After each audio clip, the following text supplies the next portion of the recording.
How's it going, everyone? Good evening. Thanks for joining us. Hope you're all well. It's been a while since I've touched out and did a live on YouTube. Normally I do the lives on Patreon, but I thought I'd do something a bit different tonight. And I'd like to welcome everyone into the house tonight. I know it's a bit short notice, but that's how I like to do it. Really like to catch everyone off guard. Um, yeah, so tonight is going to be a simple catch up, tell you guys what's been going on. I want to bring to the table, I want to highlight a few people tonight, this evening, and I also want to highlight a few combos which I've seen over the last week or two that have just been absolutely nuts. So, first thing I want to do is go straight to the chat and wish everyone who's joined. We've got a bearded snake guy, we've got Balls of Paradise KJD, we've got Moore's Balls in the house. We've got who else? We've got Ballers. We got Pie Productions. We got everyone. We got Jake. We got Sam from SRS. Good to see Sam. We got SVR Predator Fam. We've got Ross McGee. Ross, good evening. Congratulations, another sunset in the UK has been born. Awesome. Um, yeah, welcome everyone. It's good to see you all. And I'd like to thank everyone for putting up with me today for doing these live streams and testing a few things. But I'm going to give a massive, massive shout out to Dan from D&D Royals for spending time with me today and hooking me up and helping me set the lives up. And this is only a basic setting, and obviously we're going to be doing more and more into this. So I want to give Dan a massive shout out and say thanks. And if you're not following Dan, go and show him some support. This is going to be his first season coming up. He's absolutely awesome. He's looking looking forward to it, but also a bit nervous at the same time. So go and give Dan a follow on Instagram, D&D Royals. Get your phones out now. Quickly, just go and give him a quick follow. He's a good guy. He's one of the good guys, trust me. So, what's been happening? Well, there's been loads happening here. I'm wearing the Kraken Balls, by the way, t-shirt. I'm not sure if Craig's in the house, but I'm wearing the Kraken Balls t-shirt tonight. Absolutely love this t-shirt, one of my favourites. Okay, let's talk about what's been happening. First of all, let's just quickly just check my sound. Sound looks good. Pictures, a bit iffy, but that's my ugly mush. What's been happening this week? Wow, where do I start? So I've had delivery of my new LP hybrid Freedom Breeder racks, and they so far I haven't set them up. And I got chance when I was over in Tinley in 2018 to look at these tubs and the actual Freedom Breeder tubs in general. I also looked at the ARS tubs as well, and the Freedom Breeder tubs are absolutely awesome. The ARS rack is fantastic. I've got one, love it. But the Freedom Breeder tubs are by far the best I feel, in my opinion. So I pulled the trigger. I ordered two FB40 racks, or LP FB40s, 12 high, and I've also ordered a FB70 tier as well. So that'll house the big girls. Again, 12 high. So we should get about 84 female breeding tubs with that, and I'm really looking forward to seeing what they look like. I mean, I kind of know what they look like in the LP because I went over to Tony Hersey's place and he's got them. A lot of people have already got them, and yeah, it's all good. So I had delivery of two out the three of those, thanks courtesy of Kevin over at DK Royals and Andy, his friend Andy. So yeah, that's what's happened this week. Took delivery of that. Some new snakes are on order as well, coming from the one and only Justin. Those on my Patreon know what I'm having. For you guys, you'll just have to wait for the reveal video. So, what else has been happening? So the HQ, the new HQ, again, for you guys who aren't subscribed to my Patreon, won't really know the progress that's going on, but it's coming on awesome. I'm trying to fit it in between work and family life and the snakes and stuff. If I had about 2 or 3 full days at it, I'd probably smash it and get it done. But it's coming along awesome. I ordered the Ethernet cable for it the other day, and that was massive. It's crazy thick. So that's going in, and yeah, we've got loads of stuff going on, that sort of things. um, I currently have a few videos to release onto YouTube, and this is it. This is basically clutch 43 has been cut. They've come out the eggs, and I'm waiting for them to shed. So the cleanup videos on clutch 41, 42, and 43 are coming up very shortly. Now I'm going to tell you how my year's gone. I've said on a few videos, but I'm just going to go over it just in case. So I paired 47 females this season. 43 out of 47 have laid a clutch, and I have 2 females, possibly 3, that still may go. So an absolutely storming year. 349 eggs, and that's eggs that have turned into hatchlings. I've hatched, and I've had some amazing holdbacks from that. And just off the back of that, I want to say a massive thank you to everyone who has purchased a snake from me, and listening to your guys' visions, let's say. I can tell you, the people that have brought stuff from me this season, I'm going to warn everyone, because what they're planning to make in 2 or 3 years' time is going to be off the chart. So really exciting to see what's going to happen in the future for them. But yeah, absolutely awesome. They've brought some amazing animals, and their projects are going to be absolutely nuts. So I just want to thank everyone so far who's purchased animals off me, and I've had some amazing updates as well, so that's awesome. I want to give a massive shout out as well to Boss Rats. Boss Rat, for those who aren't aware, probably are in the UK, they supply frozen rodents here in the UK. Absolutely awesome service from what I can see, and they've been posting a load of amazing reviews. So yeah, they're smashing it at the moment on the frozen food front. I also want to give a shout out to Cold Blooded Movements for handling a load of orders that have been going out this week.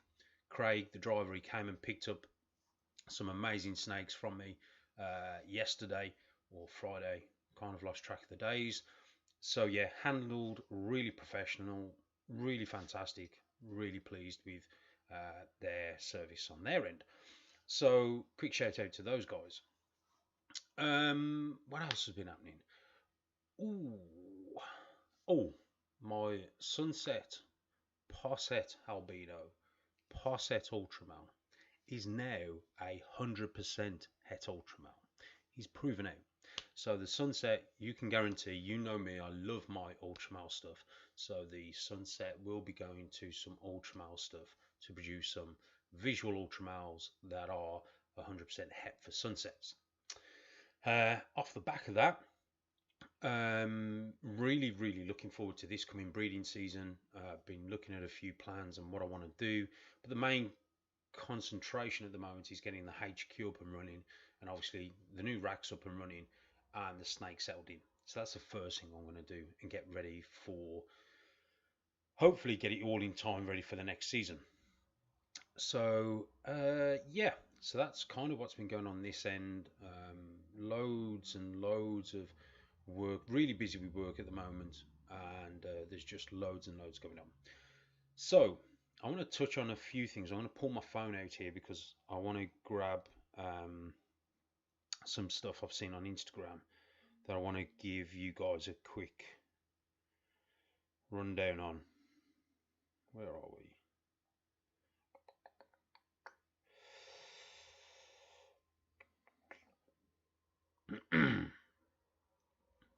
So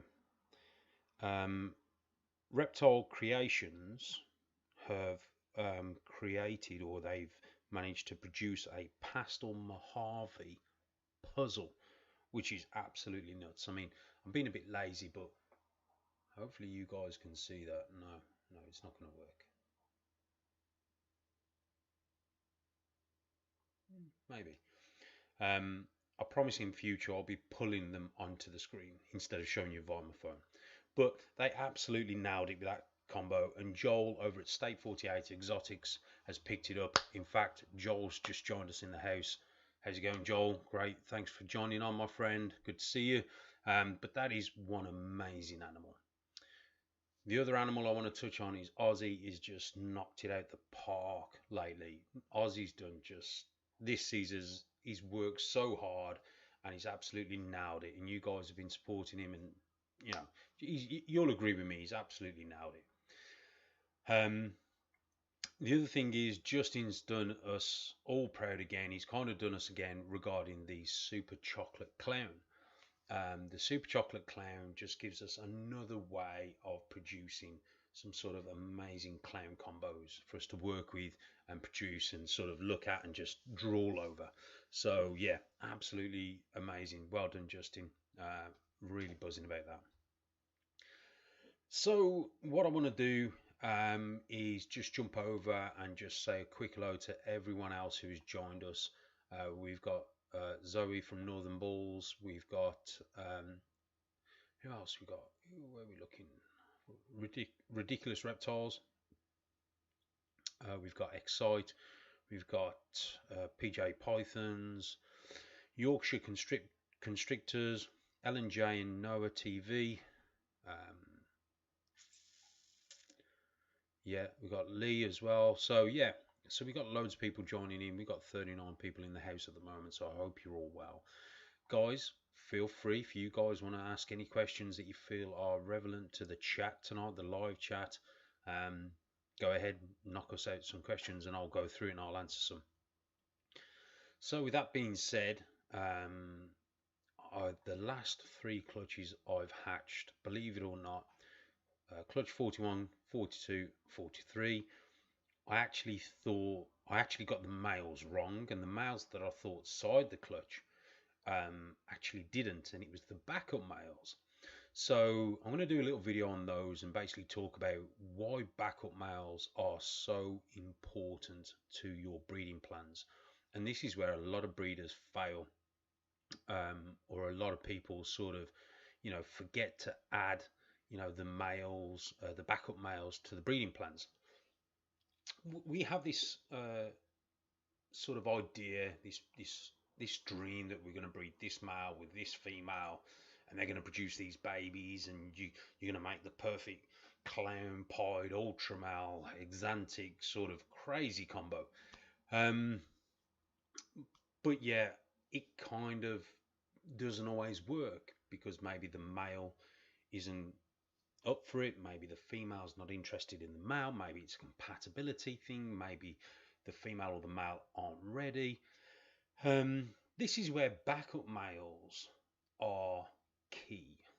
And what I mean by backup males is, for me, I have males that if the first male is showing no signs of interest, or if the female isn't agreeing with that male, like the compatibility thing, then putting in a backup male will help the progression of the female to go on and give you fertile eggs.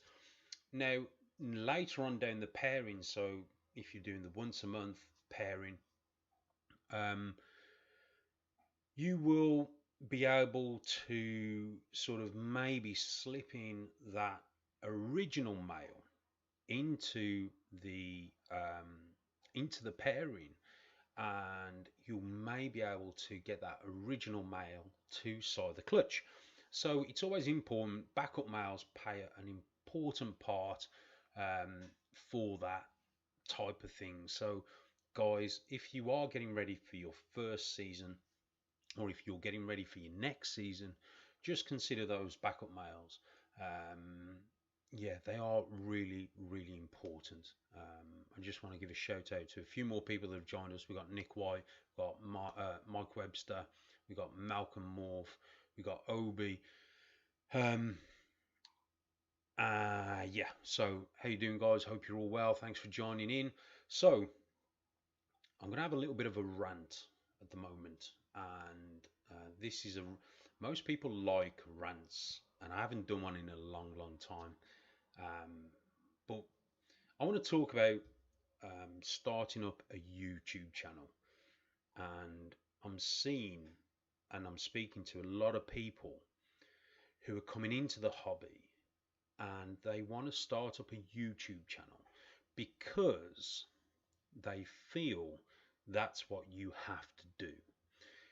So you get a lot of breeders or new people to the hobby or what have you jumping on the whole YouTube bandwagon thing. Let me get a few things straight. I was probably one of the first UK mainstream people to do YouTube. There was a couple of people before me who posted a few videos here in the UK, but there was no one sort of consecutive in a consecutive order like me who did it. And I didn't do it for the fame or to be recognized, whatever you think or may think you're going to get from YouTube. That's not why I did it.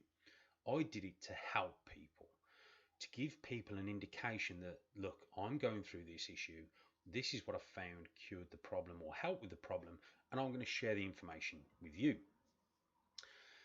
I didn't do it to sort of get famous or well known and all that sort of stuff. I did it because I wanted to help. There was no help for me back in the day.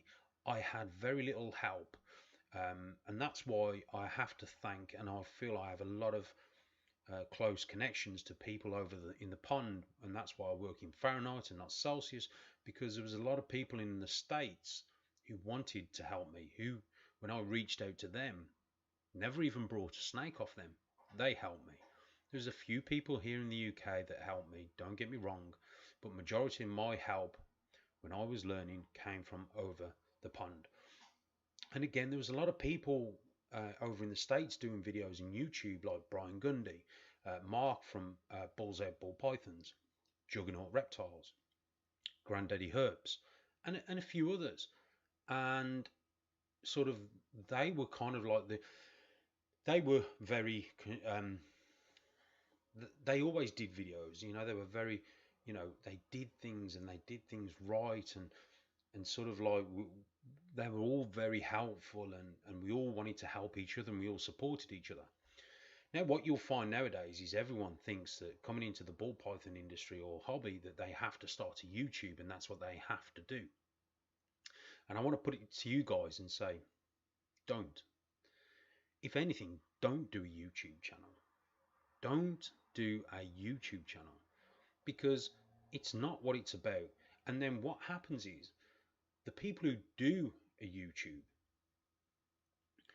video, the YouTube channel, they tend to go and watch other people's videos, steal their ideas or steal their what they've learned from that channel, and then they put it out as their own stuff.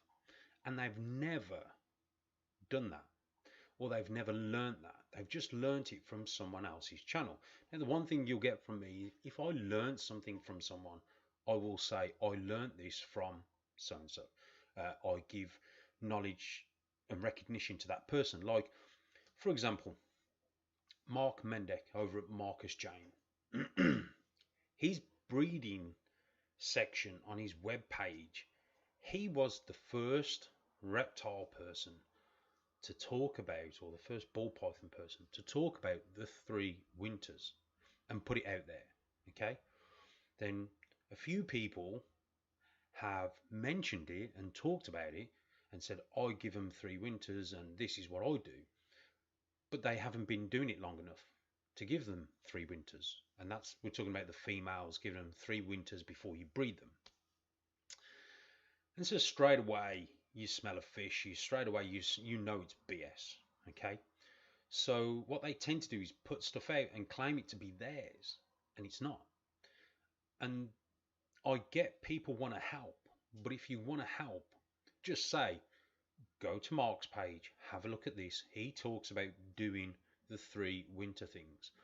or the 3 winter spacing, 3 years old or 2.5 years old, depending on when the female was born. Anyway, so people like that can hurt the hobby. Not only can they hurt the hobby, they may not have ever tried this particular technique that they're preaching. And what happens is, new people come, watch this video, they think this person has been doing it years, they haven't done the research on the person on YouTube, and they think that's what they do. But there could be something very vital that they're missing out on their video that they forgot to mention from the original video. So I'm seeing a lot of people do YouTube channels and they're kind of messing it up, and they're preaching about stuff that they know nothing about. And that's one of the reasons I've sort of took a step back from YouTube, because I noticed that people were watching my videos and I'd release a video, the next minute they'd release the same video or they'd bring it up. I don't mind anyone using my content, that's not an issue. My issue is at least give the people credit for it, There was a certain YouTuber here in the UK that I helped, and not once has he given me any recognition, not once. And I just feel very let down by that person, I just think, and he seems like, he seems like a nice guy, obviously I've helped him, but he just wants to put it out there as his own. So for those who are getting into this hobby, please, please, please don't feel you have to do a YouTube channel to help people. Being involved in the community, and I mean in a way of being involved, if you're on Instagram, you guys know, don't do Facebook. It's full of keyboard warriors, negativity, and loads of people looking to sort of prove you wrong or start an argument. So I don't do it. So going back to Instagram, Instagram's a great platform, very positive. You can help people, reach out to people, follow people, support people in a positive way. And trust me, that will go a lot further than doing a YouTube channel and sort of putting out content that's not really yours, or you don't know. And one thing I will say, a lot of people think that when they come into the hobby, they have to say, oh, I did it years ago, but I left the hobby and this, that, and the other. Makes no odds to me how many years you've been doing it, whether it's been 1 year, 1 month, 1 day, 10 years, it makes no difference to me. For me, I respect you as a person, okay? I want to help you regardless. I will go out my way to help you progress, and I want to see you do well. It makes no odds to me if you've been doing it a day, month, 3 months, 3 years, 10 years, makes no difference. So don't be someone you're not, just be you. Concentrate on being you. Be helpful if you want to be helpful. If you don't want to be helpful, don't be helpful. But please, guys, for those new to the hobby and you're thinking about starting a YouTube channel, just think, is it really what you want to do? Is it really what you need to do? And just make sure whatever you do it for the right reasons. Okay? That's my little rant over, kind of, maybe. Anyway, that's my little rant over. So thanks for staying with me, everyone. Cheers. It is Coke and a bit of rum. So yeah. So there we go. So right, let's have some questions. What we got? So let's have something. Let's have a look, see who's joined us. So while I wait for some questions, who we got? A 3-year-old royal python be ready for breeding? I'm now keeping pythons. So would a 3-year-old royal python female be ready for breeding? I'm new to keeping. So there's a rule of thumb with breeding females. You could have a 3-year-old female which is under 1,000 grams. As a rule of thumb, we say 1,500 grams, 2 to 3 years of age. Okay, so and there's it's kind of that guideline as a breeder who's a bit more advanced. I have females who are like 5 years of age who never seem to break that 1200 gram mark, and when they lay a clutch of say 8 eggs, and they're perfectly healthy, and they sort of drop back down to 1200 grams, feed them back up, they get up to about 1800 to 2000 grams, and then again they lay the clutch of eggs and they lose that weight.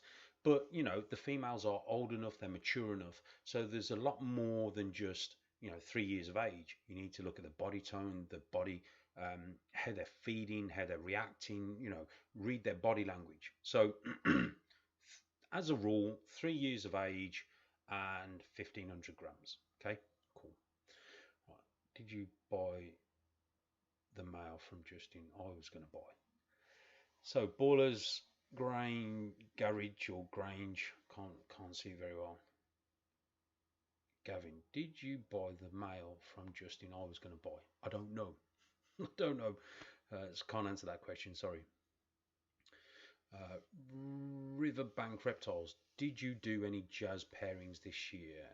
And what is the future of the project if you feel like sharing? Yeah, so quick recap. The jazz gene was something I found in a pastel which looked either a super pastel or a firefly. I remember sending pictures over to Chris Jones and Chris sending me back saying, no, it's just a pastel. And we laugh about it and this, that, and the other. But it turns out there is a gene involved and there's another gene in there. So the jazz gene itself I've isolated. I've got two just single jazz females breeding for me this coming season. This season just gone, I paired my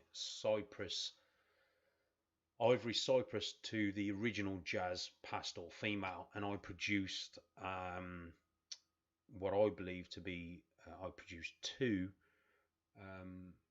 cypress yellow belly jazz combos, and the jazz looks awesome in the combo. So there is more coming. This coming season I have one of her original sons, which was a jazz white cider, which is phenomenal. I'm going to be breeding him to her and see if we can hit a super jazz. So the jazz gene is still very much going strong, blowing out the pattern, creating high amount of blushing down the side of the snake. So yeah, the jazz gene is still going strong. I'm just working it slowly into certain projects and just making sure I know what I've got. So let's look at some more questions. DNS Pythons is in the house. Evening. Okay, Excite Ball Pythons. What about the V35S tubs racks? Are they useful for ball pythons? So the Vision V35S, which stands for short, so instead of your V35 being that big, it's kind of like that big.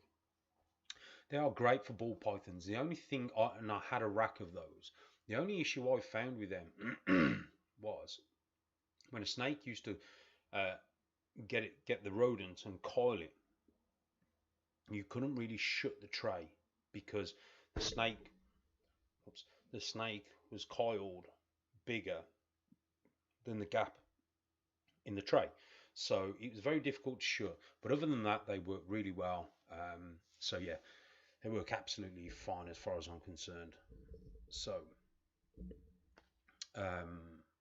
Stan, what volume is very low, Gav?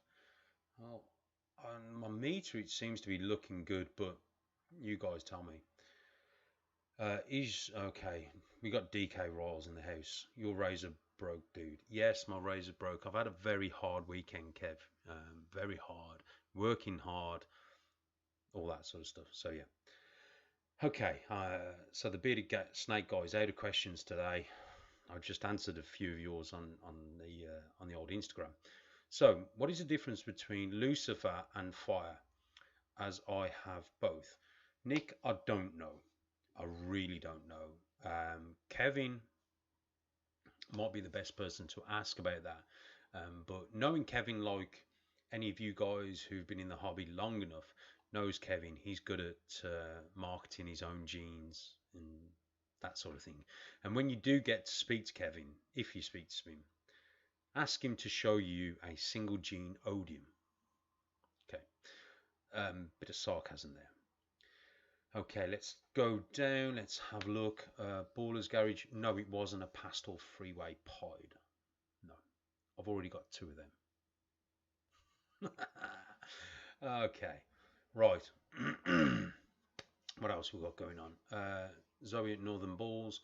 How do you think the UK market will do now? It looks like we need papers to import reptiles for the next year. So yeah, basically because the UK is leaving the EU, so we're going to need paperwork. But to be perfectly honest with you, Zoe, the people in Europe supply paperwork, so I think it'll be okay. I think we'll be fine. And again, it's going to be one of those things where until we do it, we're not really going to know. So it's going to be a case of suck it and see. So yeah, I think we'll be okay though. I really do. I'm not sort of worried. And the only other thing it'll do, if it does create an issue getting snakes from Europe into the UK, then it's just going to make the UK market stronger, I feel. So we've got Smith's ball pythons. Can males who are in shed or going into shed, can that have an effect in comes to when it comes to locks? Yes, it can. So I always say to people, you know, if a snake's in shed, don't bother putting them together. Sometimes they lock, sometimes they don't. But if a male is in shed, I don't really want to waste time and effort putting him into an enclosure when he may not lock, and I don't want to cause stress. So I'd rather him shed out, have a meal, because normally straight away after they shed, they tend to smash food, and then 2 or 3 days later, then put him in with a female. Okay. So who else we got? We got Morph Matrix in the house. We got Twisted Rolls. We got JJ Balls. So Morph Matrix. What's the future for the Frost gene this coming season? So okay, the Frost gene, I'm really excited, and I haven't showed much about the Frost gene. The Frost gene came from Michael over at Side Ball Pythons in Germany. I can tell you the Frost Hypo female I have glows. She looks nuts. And the Frost gene is very, very bright. It enhances the combos. It's a very banded animal. And I'm really excited to putting that into the Hypo projects that I've got going on this season. So yeah, I'm really, I will push more of that. I was growing the females up. I do have a male as well. I was growing the females up ready for this coming season, and I've got some beautiful animals to breed to those females as well to see what we can hit. So yeah, that's the Frost gene. Okay, who else we got? What else we got? Does a single odium gene even exist? Yeah, that's why I said ask to see if he can show you a single gene odium. You missed my question, lol. Dino reps. I missed your question. Let me see. Dino reps. Hi mate. Where do you buy your frozen food from? A good friend of mine breeds what I need, and I also breed my own. But if you're in the UK, I can recommend Boss Rat. Go and check them out on Instagram. Tell them I sent you. Great people, great product. Let's have a quick look. Okay, who else we got?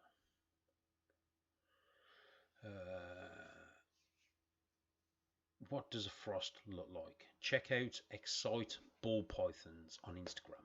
Go and check him out. Michael, great guy. There's some awesome combos on there.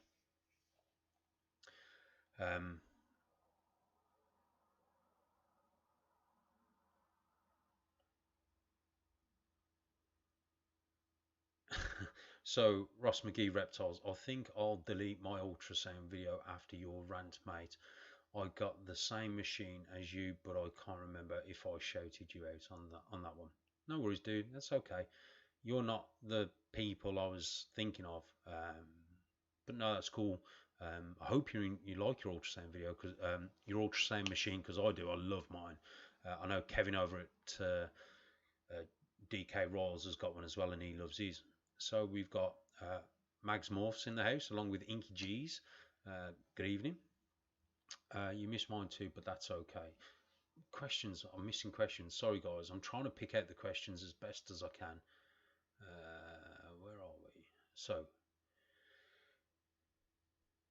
okay, you're not need to watch. Do you put them there as babies or a bit bigger? So basically I did a video on how to set up baby ball pythons using a 9 litre rub.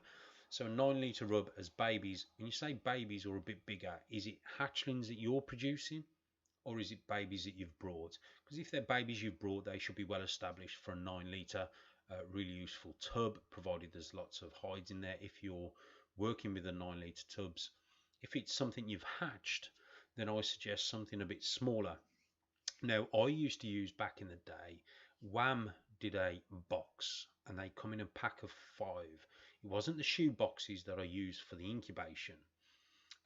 They were smaller than that. They either come in a pack of 4 or a pack of 5, and they worked really, really well. Obviously, you've got to put some air holes in. They've got a click lid, and they work really well. So check out Wham, WHAM. Check them out, and they come in a pack of 4. I think they're about 5 litres, and they work really well for your own hatchlings. They work fantastic. So hopefully that answers your question. Um, so Malcolm Morph, does it matter if the male is bigger than the female when pairing? No, I had I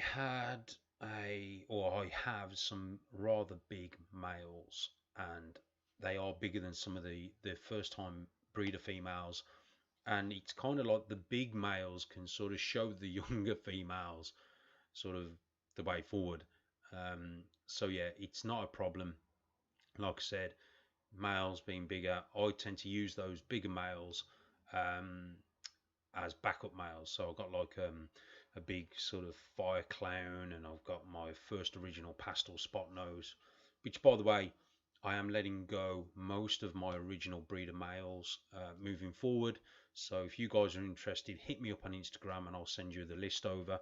Obviously, I can't ship outside the UK yet, so I'm just keeping it into the UK. So, yeah, Blood Balls was good place for frozen food, but the standards have dropped a bit lately. Okay, so yeah, I didn't know that Blood Ball, their standards had dropped, but yeah, they did do some good stuff. But yeah, it is what it is. During the breeding season, how often do you feed your females? During the breeding season, I tend to change to from 7 days, from once every week to twice every week, and I space them out that way. So that works really well. And again, you don't have to give them the biggest multi, because I feed on multis. So if you're breeding, so okay, here's the thing. Slightly off topic, but I'll get back to it. So normal rats that we feed are ball pythons. They're okay for the snake, and they work okay, but they're not its native food. So I like to give my snakes their native diet, which is a number of things, but obviously we can only get the African soft furred rats, so I give them Maltese / African soft furred rats. And the biggest I give a female is around about 50 grams. You don't have to give them a massive multi. In fact, I believe a big multi of like 100 grams or more, like an ex-breeder, sometimes can sort of overdo things. So try and keep to around about a 50-gram multi. Feed them twice a week if you want. Again, not one after another. So sort of do one on a Monday and one on a Thursday, or one on a Monday. Yeah, one on a Monday, one on a Thursday. And I tend to work every 1 in 5 days. So yeah, that's what I do. Breeding females. And that's that. Is Hellboy available? Ha ha ha. No, no way am I letting him go. It's going to be a number of years before I let him go. He's absolutely amazing. Okay, and in fact, while we're on the subject of Hellboy, um, Hellboy is a high intensity orange dream. Okay, the high intensity orange dream only throws high intensity orange dreams. Now, again, you can get a low expression high intensity and you can get a very high expression high intensity. What a lot of people feel is that a high intensity can throw normal orange dreams. As far as I've seen, it doesn't. And Ozzy's done way more than me, and he says it doesn't. So, high intensity will throw high intensity orange dreams. Okay, that particular line of high intensity is key. Okay, because when you start stacking the high intensity on top of other genes, whether it's a low expression high intensity or a high expression high intensity, the combos will look nuts. Okay, so there's been a lot of talk lately. A friend of mine has sent me some screenshots from a guy messaging him saying his orange dream looks better than his high intensity orange dream. The guy's missing the point, and the point that he's missing is that it's the line. Okay, the high intensities are on another level of brightness. Okay, and they create amazing looking combos and amazing looking babies. Yes, you can get a very nice normal orange dream in a combo and it looks phenomenal, but it's kind of like a one trick pony. It's kind of like a rarity. The high intensity throws high quality looking OD combos constantly. So when you're working with high intensity orange dream, you need to be thinking about what it is that you want to do and also where you want to go with it. Because trust me, the high intensity is a next level than an orange dream. Orange dreams are amazing. I've produced orange dreams. I've still got orange dreams. I love orange dreams, but the high intensity is where I want to take my collection. Okay, so that's that little bit sort of, I think, sort of gone over. So talking about high intensities, let's go back. Clean balls. Welcome. Hey Gav, just wondering, do you pull your males out of breeding at the end of the locking season, or will you allow some males to continue locking with late females? So I kind of get, I think I get what you mean. So with my males, I want to make sure, first of all, before they go into the breeding season, I will um, sort of do once every 7 days. So before the breeding season, I feed them once every 7 days. Okay. Going into the breeding season or towards the breeding season, I'll try and raise the the the, the multi, if you like. So instead of it being like a 40-gram multi or a 45, I'll try and make it a 50 or a 55, just so they get that little bit of weight on them. Through the breeding season, I still want them to eat. So through the breeding season, what I do is I tend to give them smaller prey items. And I find they tend to, or they can, sort of continue to feed and breed through the breeding season. Now, what I will do is once that male has paired that female that I wanted him to, and it's all done and dusted, it's a deal, I'll put him back on the shelf and I will obviously be feeding him back to his normal regime. However, if there's females that have not yet laid and the original male that I wanted to pair to that female isn't doing the job, then that male that I put on the sub bench, you're subbed, that male that I put on the sub bench, hence backup male, will now be brought onto the pitch for him to do his game. And that's why backup males are so key. Looking after your males is important. And we tend to look after our females really, really well, but a lot of the times we do forget our breeder males. You know, we need to look after them. So, hope that answers your question. If not, give me a call or drop me a message, and I'll try and clear that up slightly better. But I think that's what you were aiming at. Okay. Zoe, again, Northern Balls. I'm taking the plunge and have some tubs on order to build a rodent rack for ASFs. Rewatching your rodent videos and all the information needed. Yeah, so again, I'll be doing more again on Patreon, unfortunately, because we're talking about rodents, and I don't want to be hated on by all these animal lovers that I don't love animals. So I'll be putting more in-depth stuff. Again, I did a video. I'm going to be doing more on that moving forward into the winter.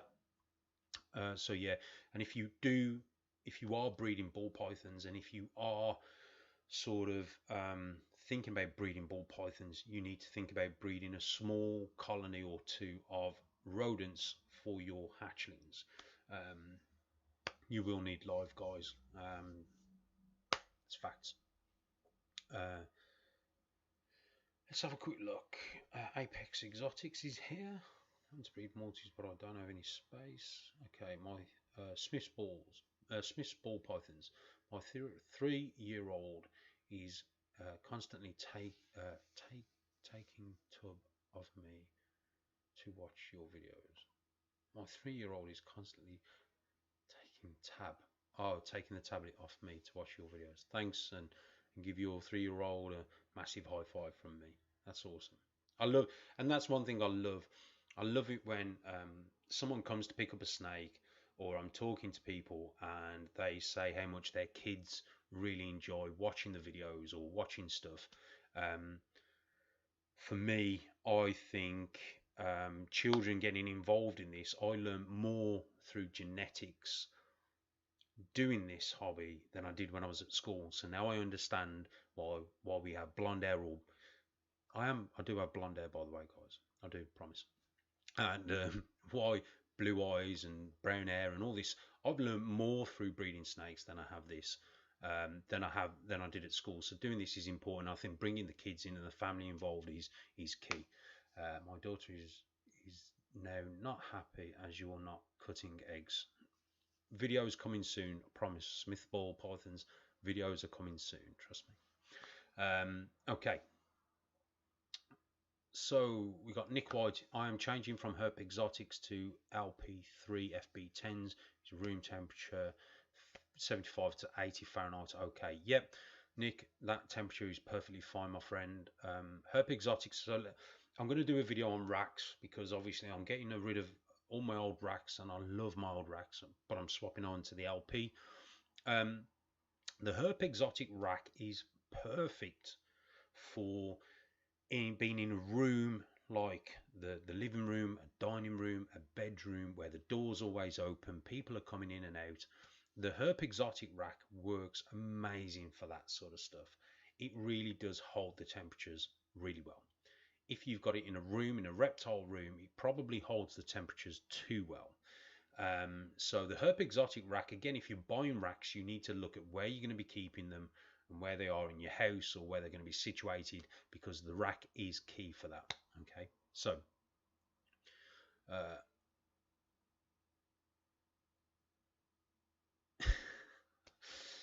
okay, so Steve, thanks guys, thanks for all your likes, by the way. I just listen, your support, everyone's support on this is absolutely awesome. I love and respect you all. I think everyone who supports me, we're all kind of like on the same wavelength. We're all kind of equally minded and all that sort of stuff. And I love the fact that you guys show support. It just means I keep doing it, and I'll be around for a very long time doing it as well. So yeah, me and the family are learning together. Yeah, that's really good. It's what it's all about. Hi Gavin. For when news about the Ultramale projects. Okay, Bernardo, news about Ultramale project. Stay tuned for Ultramale stuff this coming season. Trust me. That's all I'm going to say. Stay tuned. Awesome Ultramale stuff coming soon. Yeah. Okay. Yeah. Just awesome. So let's just have a quick look and changing. Let's have a look. what we got? Any more? Have I missed anyone's questions? Because I don't want to get in trouble for missing questions. I think you're the only one who's got the higher D line here in the UK, though. There are a few people here in the UK with the high intensity OD line, and there's a few people that say they have it, and they don't. They've just got a good looking orange dream, and yeah, they say they've got it. Question where they get it from. If anything's like obscure, like a high intensity orange dream line, there's not many people who are probably going to have that particular line. And what I say to anyone is do your research. Research, research, research. Ask the questions. Where did you get that line from? If you listen to me when I talk about my ultramale stuff, what line I work with the ultramale stuff, which is the Noah line, the OD line, or what, my original OD, my first original OD, I got from Justin, and I still have that female. Um, sorry, yeah, yeah, the first original one came from Justin, which came through David Blood Bowl, and then that was a breeder male. He was actually an OD blade. And then the second one I had again came from Justin, which is a female, and I've still got her. My Orange Dream stuff that came after that pretty much came from Aussie because I was paying more for it and I was importing it. But boy, has it been worth it. Really, really has been worth it. So yeah, I believe when you go to buy certain things, just make sure you question the breeder and you find out where their line came from, because there's a few people here in the UK who don't have high intensity and they say they have. So just be careful. You have been warned. So yeah, so we're coming up onto an hour. So I'll just having a quick look through. Yeah, Graham, Graham's list is longer than my arm sometimes. So yeah.